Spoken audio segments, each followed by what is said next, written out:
fisura, alta temperatura, me comí la basura, rodeado de esculturas, recontra mega luna, en esta otra vez. Bienvenidos al podcast de temporada de Relámpagos. Mi nombre es Evelyn Márquez, soy curadora y gestora cultural y les invito a acompañarme a descubrir el fascinante mundo del arte contemporáneo.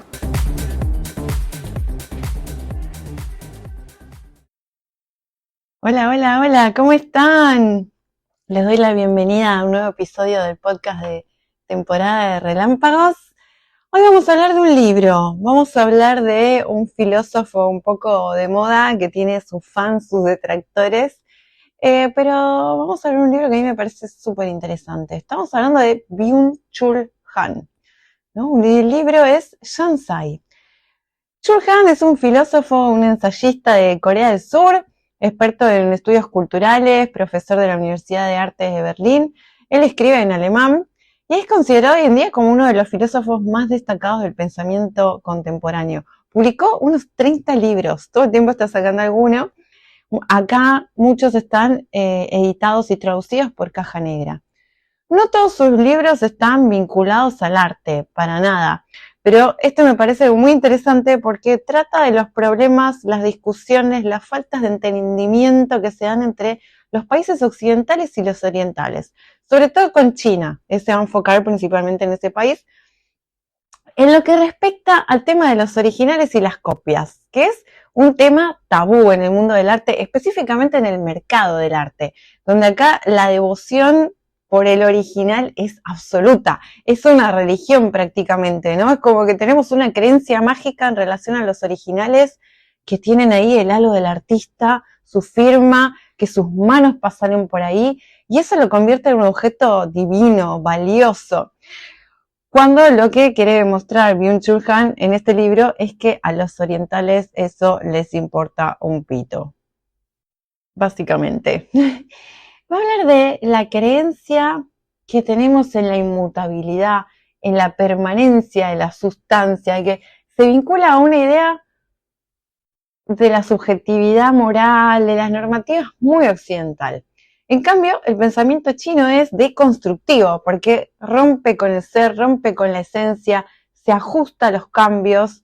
En cambio, pensar en algo esencial, en una esencia, es un pensamiento que se opone a la transformación.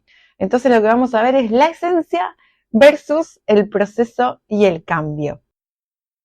El proceso, que implica que es algo que se va transformando constantemente, también está presente en la conciencia china del tiempo, de la historia. De ahí que la transformación para ellos no está llena de acontecimientos, ¿no? Como estudiamos nosotros la historia, una serie de acontecimientos. Y no se desarrolla así como un modo eruptivo, dice Chul Han, sino es algo más discreto, imperceptible y continuo. Una creación para ellos que remita a un punto absoluto y único sería impensable. Y del otro lado, el acontecimiento va marcando rupturas, ¿no? Abre una brecha en esa transformación que sería continua. Las rupturas, las revoluciones no son conceptos que se usen tanto en la conciencia china, ¿no? En este sentido no existe la idea original, porque la originalidad presupone que hubo un comienzo, un momento donde ese objeto apareció por primera vez, esa idea apareció por primera vez. Y los chinos no conciben la creación a partir de un principio, sino por un proceso continuo, sin comienzo ni final, sin nacimiento ni muerte.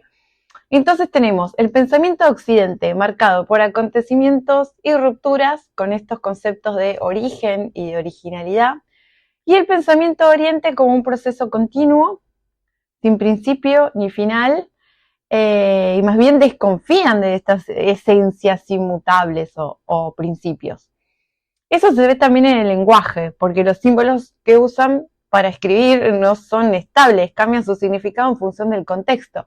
Es algo más provisional, muy diferente de la idea occidental de verdad o de veracidad que va a remitir a la inmutabilidad, a la duración. Para nosotros la esencia es un sinónimo de la identidad, ¿no? Hay algo que une estos conceptos. Y ahí va a hablar de, bueno, va a tirar algunos conceptos en su idioma original, valga la redundancia. Uno de estos es Zenji, se escribe Z-H-E-N-J-I. En chino se denomina Zenji, que el significado de la traducción vendría a ser huella verdadera, algo que no adopta una forma uniforme y unívoca. Es como que destruye toda la idea de un original con una presencia y una identidad invariables. No da lugar a ninguna obra de arte acabada, cerrada en sí misma, ¿no? La concepción china del original como huella remite a un proceso infinito. Una obra de arte china nunca permanece idéntica a sí misma. Cuanto más venerada, más cambia su aspecto. Eso es lo que ellos consideran y puedo explicar cómo físicamente también se da de esa manera, ¿no? Cuanto más famosa es una obra, más inscripciones muestra, porque empieza a acumular sellos de estudiosos, de historiadores que pasaron por esa obra, la analizaron, y o sea, físicamente va cambiando la imagen que vemos. La obra más bien, la obra inicial sería como un espacio vacío o en construcción, que todo el tiempo se va a ir llenando con nuevos contenidos y que se llena constantemente con nuevos significados, ¿no? Que eso es lo que sucede generalmente, que también en el arte occidental. Una obra se concibe con un significado en una época específica y con el paso del tiempo se van sumando otras interpretaciones.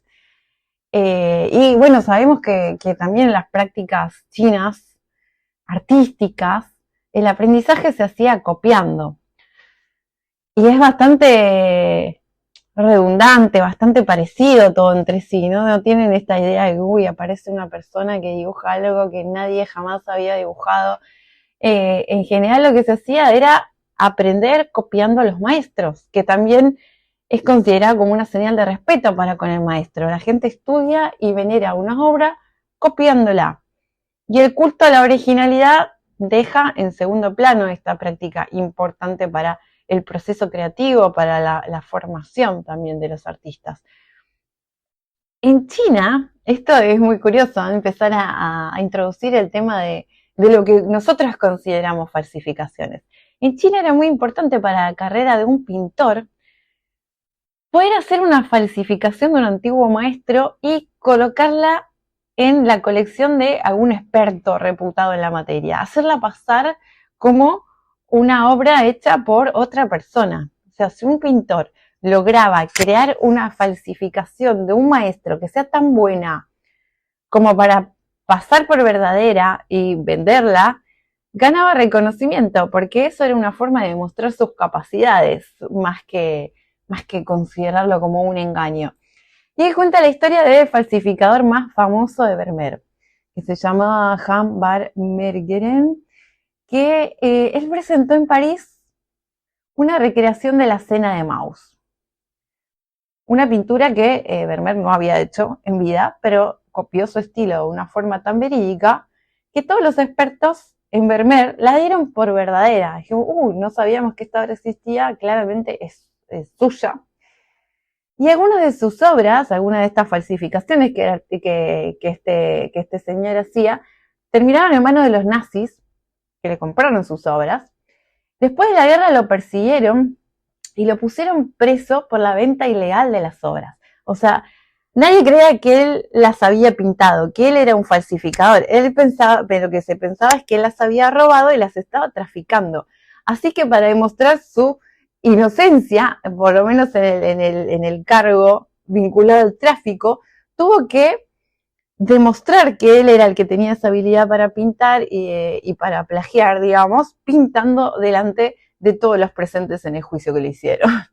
Y en ese juicio, él declaró, ayer este cuadro valía millones. Los expertos y los amantes del arte llegaban desde todos los rincones del mundo para admirarlo. Hoy no vale nada y nadie cruzaría la calle ni para verlo gratis. Pero el cuadro es el mismo. ¿Qué es lo que cambió? Lo cual es una reflexión muy, muy interesante.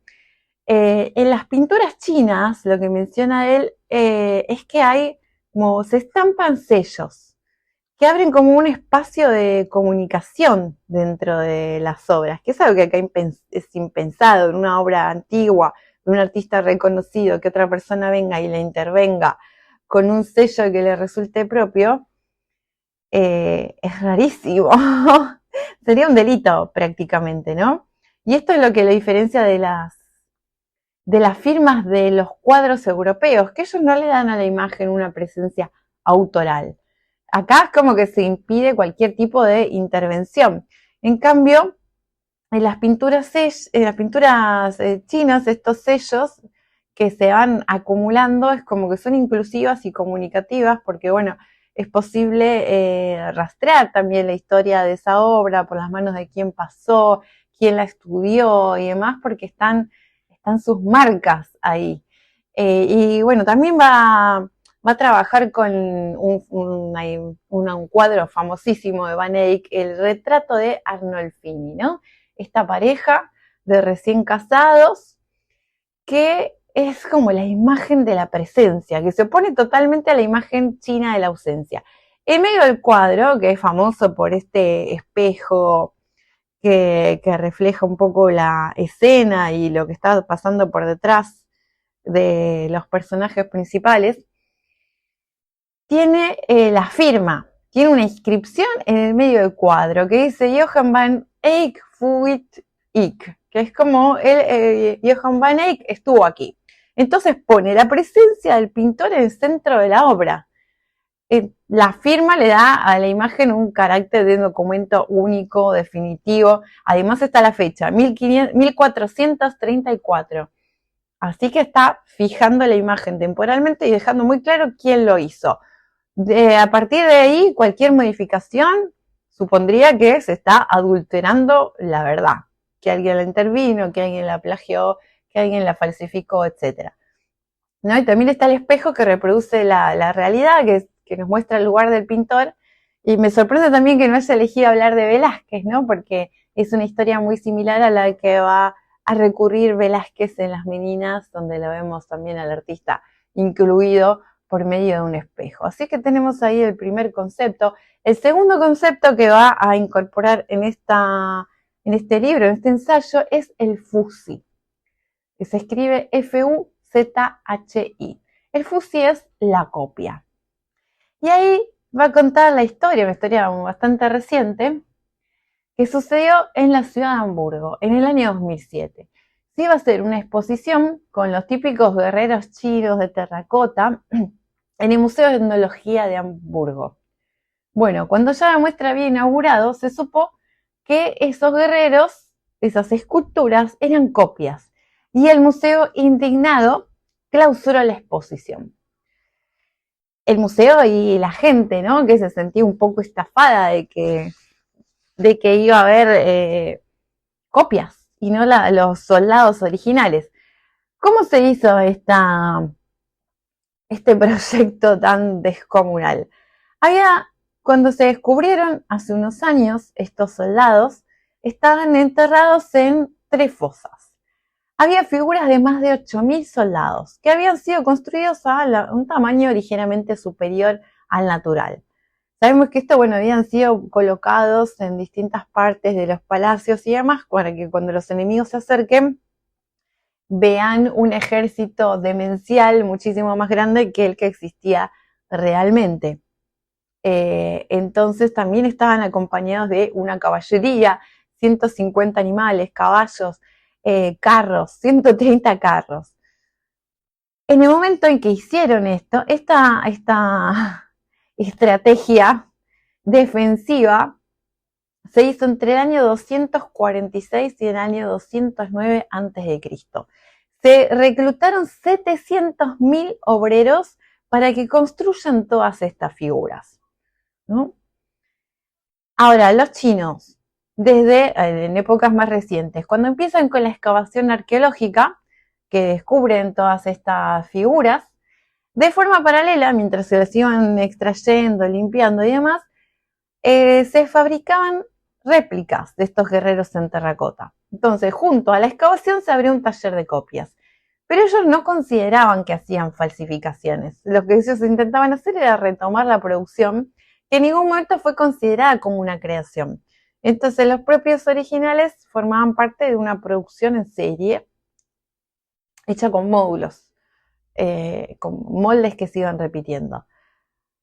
Esto fue considerado como una ofensa, que el hecho de que cuando el Museo de Hamburgo solicitara estas imágenes y los chinos decidieran prestárselas, pero no prestaron las originales enterradas, sino las nuevas copias, fue considerado como una falta a la buena fe de este museo, ¿no? Los chinos tienen dos conceptos para designar la copia. Son palabras complicadas. A ponerle. A ver, fanxiping. Por un lado tenemos el fanxiping. El fanxiping se refiere a las recreaciones en las que es evidente que hay una diferencia con respecto al original. Y el segundo concepto es el fuziping, que es una reproducción exacta del original, que para los chinos tiene el mismo valor que el original, no tiene bajo ningún concepto una connotación negativa. Entonces la discrepancia en cuanto a la interpretación de lo que es una copia muchas veces trajo malentendidos y controversias entre China y los museos occidentales, ¿no? Porque los chinos mandan copias en vez de originales porque están convencidos de que en lo esencial no son distintos. Y se tomaron el rechazo por parte del Museo de Hamburgo como una ofensa total. Ahora, para el espectador occidental, esta concepción de la identidad de Oriente resulta muy irritante, ¿no? Nosotros claramente hacemos un culto a lo antiguo, al original, vamos a visitar museos, sitios históricos donde queremos ver el origen de esa historia.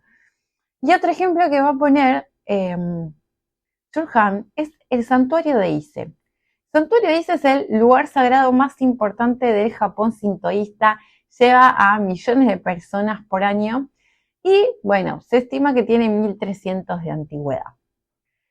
Pero, ¿qué es lo que pasa? Bueno, la UNESCO le había dado, la había colocado en la lista de ítems que son considerados patrimonio cultural de la humanidad. Pero esos 1300 años para nosotros del lado occidental son muy relativos, porque este complejo de templos se reconstruye completamente cada 20 años. Hay dos terrenos, en uno se construye, cuando llega la fecha se destruye por completo y la comunidad vuelve a construir uno idéntico al lado. Bueno, la UNESCO cuando se entera de esto, que es muy raro, como no lo sabía en primera instancia, como bueno, ellos lo presentan, sí, tiene 1300 años de antigüedad y bueno, que se quedaron con eso. La UNESCO les eliminó a este templo de Shinto de la lista de patrimonio cultural porque ahora consideran que tiene solo 20 años de antigüedad, que es lo máximo que puede llegar antes de que la comunidad lo destruya y en un acto ceremonial levante el nuevo templo.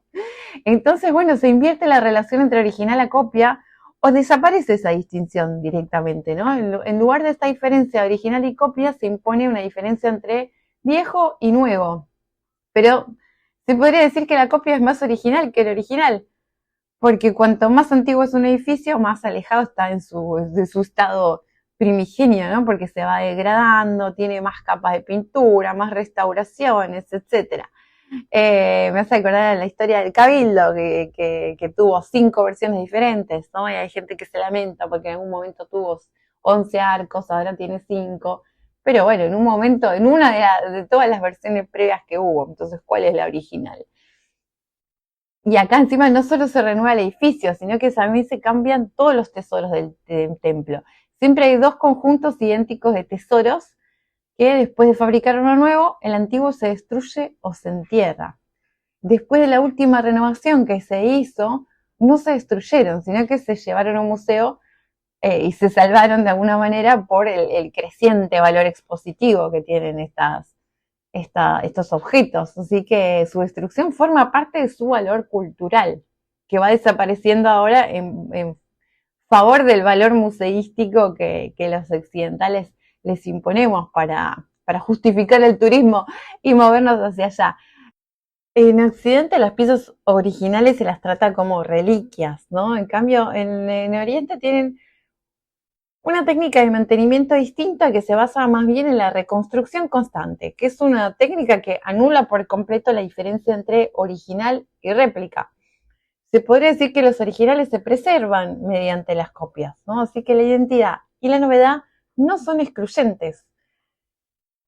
Hay una reconstrucción constante y una cultura en la que la reproducción se representa como una técnica de conservación, entonces las imitaciones nunca pueden considerarse como meras copias. Según Byung-Chul Han, en el arte del mundo occidental, la idea de un original inviolable aparece en un momento concreto. Esto me parece uno de los momentos más interesantes del libro, ¿no? Él plantea que hasta el siglo XVII las obras que eran encontradas de la antigüedad en excavaciones se intervenían y se transformaban. Por ahí le faltaba un pedazo, se reconstruía el pedazo que le faltaba.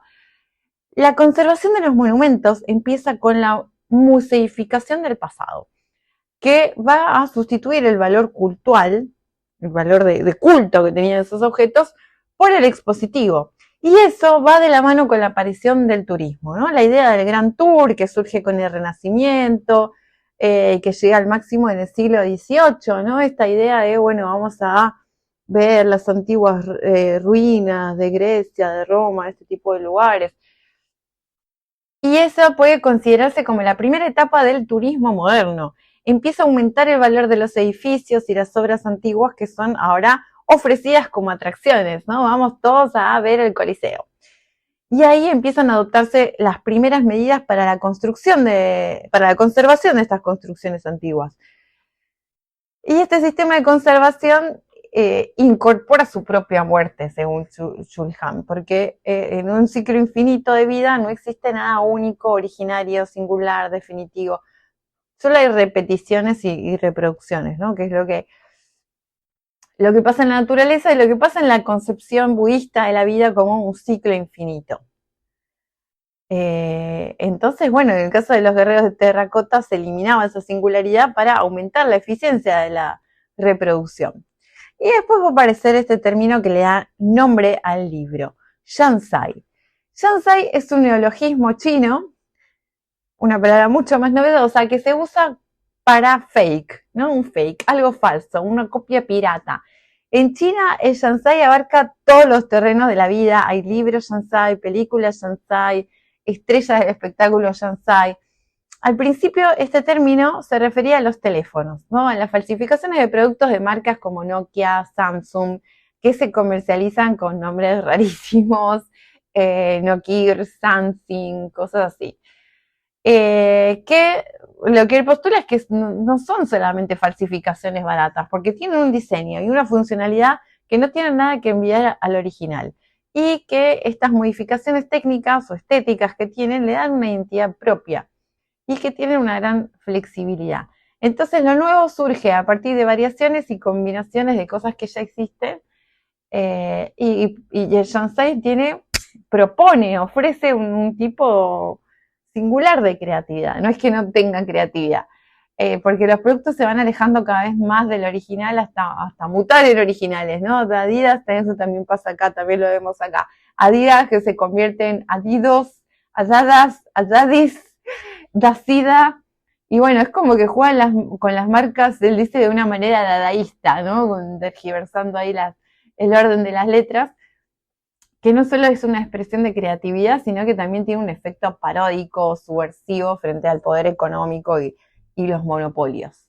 Y en China también pasa de que los productos culturales no suelen estar ligados a un actor, a un autor individual. Muchas veces tienen un origen colectivo y no son una forma de expresión de un individuo inspirado y genial.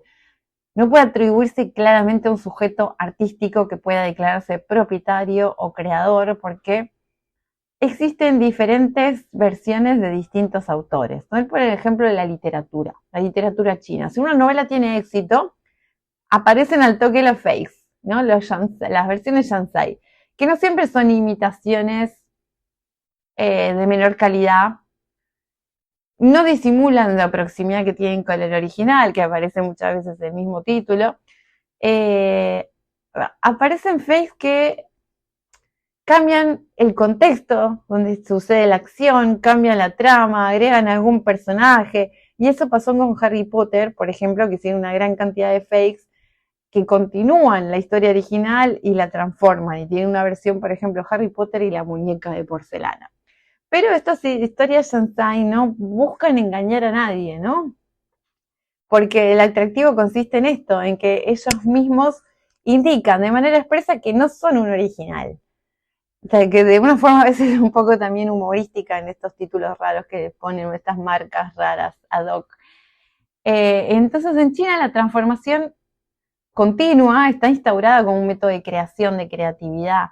El método Shansai deconstruye, ¿no? Y Occidente niega la creatividad propia de el Shansai al considerarlo solamente un fraude, un plagio, una ofensa a la propiedad intelectual, ¿no? Que lo vemos cuando vienen acá a saquear las ferias, la salada y todo eso, y cierran los puestos por falsificación de marcas.